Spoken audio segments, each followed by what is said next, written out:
Ariel Helwani in San Diego getting set for Strikeforce Diaz versus Daly alongside the Strikeforce welterweight champion Nick Diaz. And Nick, good to see you again. A lot of people are very excited for this fight. How are you feeling in the days leading up to it?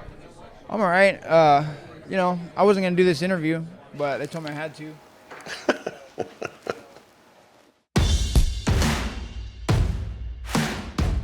There's a sense in the corner of his lip there, maybe a bit of disdain.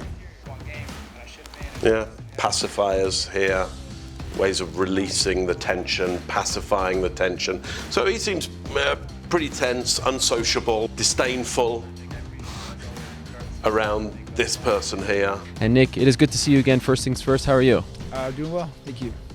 Yeah, so what's different from a lot of the fighters that I've been looking at is some of them seem very confident about being in front of the camera, being very confident about being interviewed. He seems utterly confused by the idea that anybody would actually have to talk to him, need to talk to him, want to talk to him. I'm here with Nick Diaz. Nick, I know you hate doing these things, so we'll keep it as brief as possible. I assume he's here because he's a great fighter.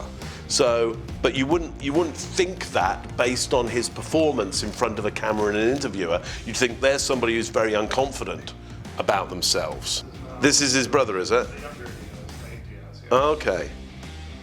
So let's see whether this is a family trait. Great eye contact with the interviewer. Duchenne smile, which means he's actually genuinely happy to be there. I've got world titles and multi-millions of dollars. You've got 20,000 to show your last fight. And little man weight division. And you teach little kiddies, short weight division. You teach kiddies jiu-jitsu Midget on weight Sunday morning. division champion. You're a junior infants jiu-jitsu coach. coach. I've been fighting grown Junior up for 10 infants years. jiu-jitsu coach. They may have been brought up with same parents, same circumstances, they're even in the same profession. So often we'd think, well, surely behaviors are going to be the same. No, that's not the way human beings work. They have that real kind of focus when they're there with the opponent.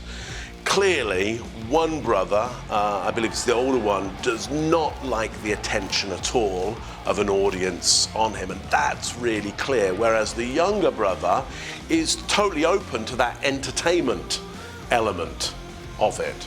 Now, I don't know how that shows up, if at all, in terms of their sport, if one is better than the other, if let's call it the extrovert is a better performer in the ring or a worse performer than, let's call it, the introvert.